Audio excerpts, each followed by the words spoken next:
Chapter 64. When I got back home, Dr. Ahab and I communicated on the phone while he was still in Cincinnati. He came down. I waited until the following day to spend the night with him. I had my sister keep my children, but earlier that day I ordered pizza and asked him if he wanted some. He did, so when the kids and I picked up the pizza, I stopped at the hotel to give him the pizza before dropping them off. Instead of me coming up, he met us outside, which I wasn't ready for him to meet my children. He had some donuts and gave them to them, and I was kind of mad because now they were eating the donuts in the car, getting glazed everywhere. I told him that I would be back later on that night. Night had fallen, and I was on my way to see Dr. Ahab. My sister asked me to ask him if she could have an autographed book. When I got to his hotel, I asked, and he had extra books and signed a book for her.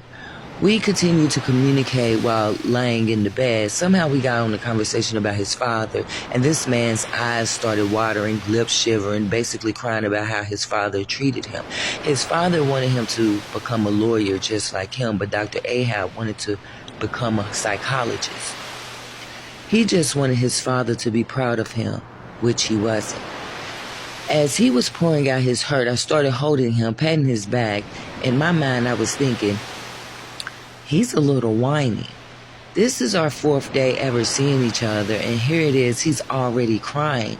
I'm not saying a man can't cry, but that was too soon. I knew then that his father had hurt him by not supporting him and being there for him. I knew then that when they say a two-parent household is more healthier than a one, ain't always true. He came from a two-parent household and seemed more damaged than me. I knew then I couldn't deal with the OCD and the whininess. I knew I was going to tell him when he got home that I couldn't see a future with him. So there I was pretending that everything was okay between the two of us. Meanwhile, I couldn't wait for morning to come so I could leave. I couldn't believe my ears. I'm literally convinced at this moment that Colin is Dr. Ahab.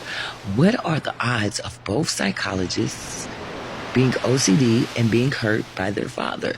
But Colin is doing his clinicals now while Dr. Ahab is already a psychologist. This is really strange. So when he got home, did you tell him? Beth asked. Ha ha ha ha ha. I did. He called and I told him how I didn't think we would work because he was OCD. He insisted that he was not. A few days later, I ended up Googling the word germaphobe and told him that's what